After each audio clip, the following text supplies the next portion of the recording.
ಮೊನ್ನೆ ಜಿಲ್ಲಾ ಉಸ್ತುವಾರಿ ಸಚಿವರ ಬದಲಾವಣೆಗೆ ಆಗ್ರಹಿಸಿ ಸರ್ಕಾರದ ಮುಖ್ಯಮಂತ್ರಿಗಳು ಹಾಗೂ ಉಪಮುಖ್ಯಮಂತ್ರಿಗಳಿಗೆ ಪತ್ರವನ್ನು ಬರೆದಿದ್ದಂತಹ ಚನ್ನಗಿರಿಯ ಶಾಸಕ ಶಿವಗಂಗಾ ಬಸವರಾಜ್ ಅವರಿಗೆ ಇದೀಗ ದಾವಣಗೆರೆ ಜಿಲ್ಲಾ ಉಸ್ತುವಾರಿ ಸಚಿವರಾಗಿರ್ತಕ್ಕಂಥ ಎಸ್ ಮಲ್ಲಿಕಾರ್ಜುನ್ ಸೂಕ್ತ ತಿರುಗೇಟನ್ನು ನೀಡೋದ್ರ ಮೂಲಕ ಎಚ್ಚರಿಕೆಯನ್ನು ಕೂಡ ಕೊಟ್ಟಿದ್ದಾರೆ ಎನ್ನುವ ಒಂದು ಮಾಹಿತಿಗಳು ಲಭ್ಯವಾಗ್ತಿದ್ದಾವೆ.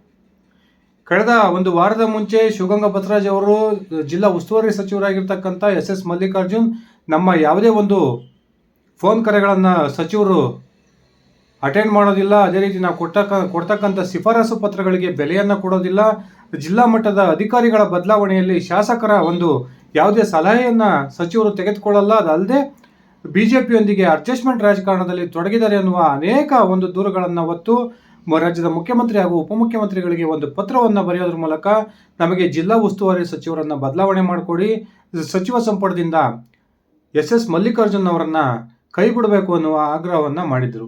ಅದಾದ ನಂತರ ಮಾಧ್ಯಮಗಳೊಂದಿಗೆ ಮಾತನಾಡಿದಂಥ ಶಿವಗಂಗಾ ಬಸವರಾಜ್ ಇದೇ ಒಂದು ಆರೋಪವನ್ನು ಸಚಿವರ ಮೇಲೆ ಮತ್ತೆ ಪುನರುಚ್ಚಾರ ಮಾಡಿದ್ದನ್ನು ನಾವು ನೋಡಿದ್ವಿ. ಶಿವಗಂಗಾ ಬಸವರಾಜ್ ಅವರ ಈ ಆರೋಪಕ್ಕೆ ಅವರ ಸಹೋದರ ಖ್ಯಾತ ಉದ್ಯಮಿಗಳು ಆಗಿರ್ತಕ್ಕಂಥ ಶಿವಗಂಗಾ ಶ್ರೀನಿವಾಸ್ ಅವರು ಸೂಕ್ತ ತಿರುಗೇಟನ್ನು ಕೊಟ್ಟಿದ್ದರು. ಯಾವುದೇ ಕಾರಣಕ್ಕೂ ಕೂಡ ನೀನು ಕ್ಷೇತ್ರದ ಕೆಲಸವನ್ನು ಮಾಡೋದು ಬಿಟ್ಟು ಸಚಿವರ ಬಗ್ಗೆ ಇಲ್ಲ ಸಲ್ಲದ ಆಪಾದನೆಯನ್ನು ಮಾಡಿದರೆ ನಾನು ನಿನ್ನನ್ನು ಸಹಿಸೋಲ್ಲ ಅನ್ನುವ ಎಚ್ಚರಿಕೆಯನ್ನು ಕೊಟ್ಟಿದ್ದರು.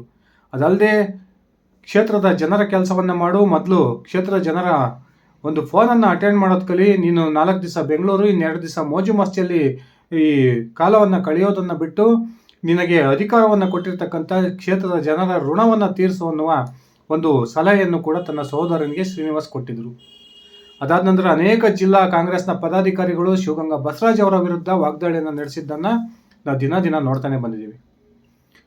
ಮೊನ್ನೆ ತಾನೇ ದಾವಣಗೆರೆ ಸಂಸದರಾಗಿರ್ತಕ್ಕಂಥ ಸಚಿವ ಎಸ್ ಮಲ್ಲಿಕಾರ್ಜುನ್ ಅವರ ಪತ್ನಿಯೂ ಆಗಿರ್ತಕ್ಕಂಥ ಪ್ರಭಾ ಮಲ್ಲಿಕಾರ್ಜುನ್ ಕೂಡ ಶಿವಗಂಗಾ ಬಸವರಾಜ್ ಅವರಿಗೆ ಸೂಕ್ತ ತಿರುಗೇಟನ್ನು ಕೊಟ್ಟಿದ್ದರು. ಇದೇ ಪ್ರಥಮ ಬಾರಿಗೆ ಶಿವಗಂಗಾ ಬಸವರಾಜ್ ಅವರ ವಿರುದ್ಧ ಒಂದು ಹೇಳಿಕೆಯನ್ನು ಕೊಟ್ಟಿರ್ತಕ್ಕಂಥ ಎಸ್ ಮಲ್ಲಿಕಾರ್ಜುನ್ ಮಾಧ್ಯಮಗಳೊಂದಿಗೆ ಮಾತನಾಡಿ ಶಿವಗಂಗಾ ಬಸವರಾಜ್ ಅವರ ಮೇಲೆ ತೀವ್ರ ಗರಂ ಆಗಿದ್ದಾರೆ ಅನ್ನುವ ಒಂದು ಮಾಹಿತಿಗಳು ಸಿಗ್ತಾ ಇದ್ದಾವೆ. ಬನ್ನಿ ಸ್ನೇಹಿತರೆ, ಹಾಗಾದರೆ ಶಾಸಕ ಬಸವರಾಜ್ ಅವರ ಒಂದು ಆಪಾದನೆಗೆ ಸಚಿವ ಎಸ್ ಮಲ್ಲಿಕಾರ್ಜುನ್ ಅವರ ಉತ್ತರವೇನು, ಶಿವಗಂಗಾ ಬಸವರಾಜ್ ಅವರ ವಿರುದ್ಧ ಮಲ್ಲಿಕಾರ್ಜುನ್ ಏನೆಲ್ಲ ಮಾತಾಡಿದರು ಅನ್ನೋದನ್ನು ಒಂದ್ಸರಿ ತಿಳ್ಕೊಂಡು ಬರೋಣ. ಅದಕ್ಕಿಂತ ಮುಂಚೆ ನೀವಿನ್ನು ನನ್ನ ಇಟ್ಕೆ ಎಮ್ ಅಂತ ಯೂಟ್ಯೂಬ್ ಚಾನಲ್ಗೆ ಸಬ್ಸ್ಕ್ರೈಬ್ ಮಾಡ್ಕೊಂಡಿಲ್ಲ ಅಂದರೆ ದಯವಿಟ್ಟು ಸಬ್ಸ್ಕ್ರೈಬ್ ಮಾಡಿಕೊಂಡು ಬೆಲ್ ಬಟನ್ನ ಕ್ಲಿಕ್ ಮಾಡಿ. ನಾನು ಕೊಡ್ತಕ್ಕಂಥ ಮಾಹಿತಿ ನಿಮ್ಗೆ ಇಷ್ಟ ಆಗಿದ್ದರೆ ಈ ವಿಡಿಯೋಗೆ ಲೈಕ್ ಮಾಡಿ, ಶೇರ್ ಮಾಡಿ, ಕಮೆಂಟ್ ಮಾಡಿ.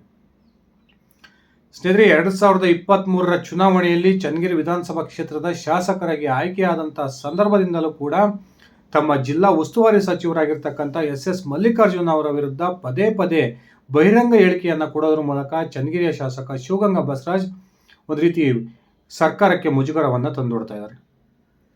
ಲೋಕಸಭಾ ಚುನಾವಣೆಯ ಸಂದರ್ಭದಲ್ಲಿ ಶಿವಗಂಗಾ ಬಸವರಾಜ್ ಮತ್ತು ಎಸ್ ಮಲ್ಲಿಕಾರ್ಜುನ್ ಅವರ ನಡುವಿನ ಒಂದು ಸಂಬಂಧ ಉತ್ತಮವಾಗಿದೆ ಅನ್ನುವ ಒಂದು ರೀತಿಯ ಭಾವನೆ ಬಂದಿತ್ತು. ಶಿವಗಂಗಾ ಬಸವರಾಜ್ ಮಲ್ಲಿಕಾರ್ಜುನ್ ಅವರ ಪತ್ನಿ ಪ್ರಭಾ ಮಲ್ಲಿಕಾರ್ಜುನ್ ಅವರ ಪರವಾಗಿ ಚುನಾವಣಾ ಪ್ರಚಾರವನ್ನು ಕೈಗೊಳ್ಳೋದ್ರ ಮೂಲಕ ತಾನು ಪ್ರತಿನಿಧಿಸ್ತಕ್ಕಂಥ ಚನ್ನಗಿರಿ ವಿಧಾನಸಭಾ ಕ್ಷೇತ್ರದಲ್ಲಿ ಕಾಂಗ್ರೆಸ್ನ ಅಭ್ಯರ್ಥಿಯಾಗಿರ್ತಕ್ಕಂಥ ಪ್ರಭಾ ಮಲ್ಲಿಕಾರ್ಜುನ್ಗೆ ಸರಿಸುಮಾರು 10,000ದಷ್ಟು ಲೀಡನ್ನು ಕೊಡಿಸಿದ್ರು. ಎಲ್ಲವೂ ಕೂಡ ಸರಿಯಾಗಿದೆ ಅನ್ನುವ ಭಾವನೆ ಬರ್ತಿದ್ದಂಥ ಸಂದರ್ಭದಲ್ಲಿ ಮೊನ್ನೆ ಇದ್ದಕ್ಕಿದ್ದ ಹಾಗೆ ಸರ್ಕಾರದ ಮುಖ್ಯಸ್ಥರಿಗೆ ಪತ್ರವನ್ನು ಬರೆಯೋದ್ರ ಮೂಲಕ ಶಿವಗಂಗಾ ಬಸವರಾಜ್ ಅಚ್ಚರಿಗೆ ಕಾರಣ ಆಗಿದ್ದರು. ಸಚಿವರ ವಿರುದ್ಧ ಆರೋಪಗಳ ಸುರಿಮಳೆಯನ್ನು ಸುರಿಸಿದ್ದಂಥ ಬಸವರಾಜ್ ಸಚಿವರು ಬಿಜೆಪಿಯೊಂದಿಗೆ ಹೊಂದಾಣಿಕೆ ರಾಜಕಾರಣವನ್ನು ಮಾಡ್ತಾ ಇದ್ದಾರೆ, ನಮಗೆ ಈ ರೀತಿಯ ರಾಜಕಾರಣ ಬರೋದಿಲ್ಲ, ನನ್ನ ರಾಜಕೀಯ ಜೀವನ ಇವತ್ತಿಗೆ ಲಾಸ್ಟ್ ಆದರೂ ಪರವಾಗಿಲ್ಲ, ನಾನು ಬಕೆಟ್ ರಾಜಕಾರಣವಂತೂ ಮಾಡೋದಿಲ್ಲ ಅನ್ನುವ ಒಂದು ಬಹಿರಂಗ ಹೇಳಿಕೆಯನ್ನು ಕೊಟ್ಟಿದ್ದರು.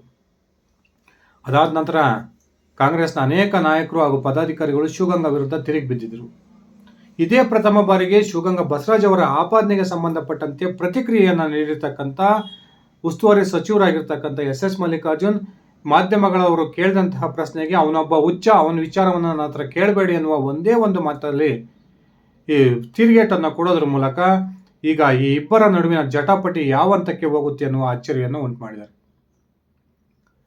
ಕಳೆದ ಒಂದು ಅವಧಿಯಲ್ಲಿ ದಾವಣಗೆರೆ ಮಹಾನಗರ ಪಾಲಿಕೆಯ ಸದಸ್ಯನಾಗಿ ಇವನು ಏನೇನೆಲ್ಲ ಕೆಲಸ ಮಾಡಿದ್ದಾನೆ ಅನ್ನೋದು ನಾವು ಎಲ್ಲರೂ ನೋಡಿದ್ದಾರೆ.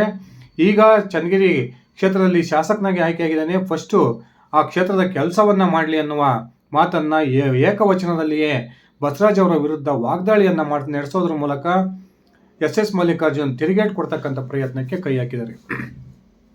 ಈತ ರಾಜಕಾರಣದಲ್ಲಿ ಒಂದು ಮುನ್ನೆಲೆಗೆ ಬರೋದಕ್ಕೆ ಅವನ ಸಹೋದರನೇ ಕಾರಣ.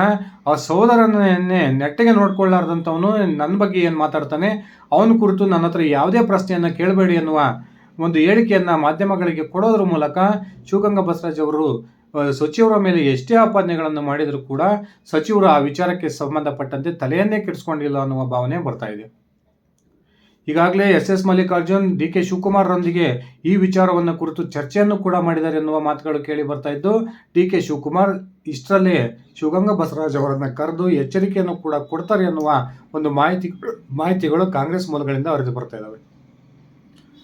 ನೀವು ನಿಮ್ಮ ಬೆಂಬಲಿತ ಶಾಸಕನಿಗೆ ಸರಿಯಾಗಿ ಬುದ್ಧಿಯನ್ನು ಹೇಳ್ತೀರೋ ಅಥವಾ ನಾನು ನನ್ನದೇ ಮಾರ್ಗದಲ್ಲಿ ಬುದ್ಧಿ ಕಲಿಸ್ಬೇಕಾ ಅನ್ನುವ ಹೇಳಿಕೆಯನ್ನು ಎಸ್ ಮಲ್ಲಿಕಾರ್ಜುನ್ ಅವರು ಡಿ.ಕೆ. ಶಿವಕುಮಾರ್ ಅವರ ಮುಂದೆ ಹೇಳಿದ್ದಾರೆ ಎನ್ನುವ ಮಾತುಗಳು ಕೇಳಿ ಬರ್ತಾ ಇದ್ದು, ಈ ಒಂದು ಮಾತಿಗೆ ಡಿ.ಕೆ. ಶಿವಕುಮಾರ್ ನಾನು ಅವರನ್ನು ಕರೆದು ಬುದ್ಧಿವಾದವನ್ನು ಹೇಳ್ತೀನಿ ಎನ್ನುವ ಒಂದು ಭರವಸೆಯನ್ನು ಮಲ್ಲಿಕಾರ್ಜುನ್ ಅವರಿಗೆ ಕೊಟ್ಟಿದ್ದಾರೆ ಎನ್ನುವ ಒಂದು ಮಾಹಿತಿಗಳು ಲಭ್ಯವಾಗ್ತಾ ಇದ್ದಾವೆ.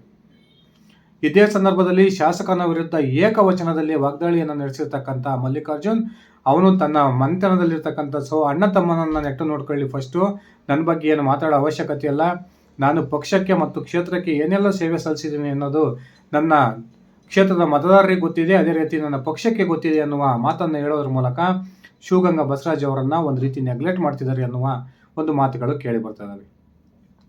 ಸ್ನೇಹಿತರೆ, ನಿಮ್ಮ ಅಭಿಪ್ರಾಯ ಪ್ರಕಾರ ಶಾಸಕ ಶಿವಗಂಗಾ ಬಸವರಾಜ್ ಮತ್ತು ಎಸ್ ಮಲ್ಲಿಕಾರ್ಜುನ್ ನಡುವಿನ ಜಟಾಪಟಿ ಇನ್ನೂ ದೊಡ್ಡ ಹಂತಕ್ಕೆ ಹೋಗುತ್ತಾ?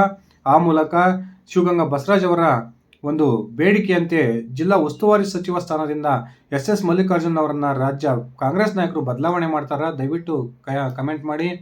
ಇದಿಷ್ಟಾಗಿತ್ತು ನನ್ನ ಇವತ್ತಿನ ಈ ವಿಡಿಯೋ. ನಾನು ಕೊಟ್ಟಿರ್ತಕ್ಕಂಥ ಮಾಹಿತಿ ನಿಮ್ಗೆ ಇಷ್ಟ ಆಗಿದ್ದರೆ ಈ ವಿಡಿಯೋಗೆ ಲೈಕ್ ಮಾಡಿ, ಶೇರ್ ಮಾಡಿ, ಕಮೆಂಟ್ ಮಾಡಿ. ನೀವು ನನ್ನ ಇಟಿಎ ಹೇಮಂತ್ ಯೂಟ್ಯೂಬ್ ಚಾನಲ್ಗೆ ಸಬ್ಸ್ಕ್ರೈಬ್ ಮಾಡ್ಕೊಂಡಿಲ್ಲ ಅಂದರೆ ದಯವಿಟ್ಟು ಸಬ್ಸ್ಕ್ರೈಬ್ ಮಾಡಿಕೊಂಡು ಬೆಲ್ ಬಟನ್ನ ಕ್ಲಿಕ್ ಮಾಡಿ. ಧನ್ಯವಾದಗಳು ಸ್ನೇಹಿತರೆ, ಶುಭ ದಿನ.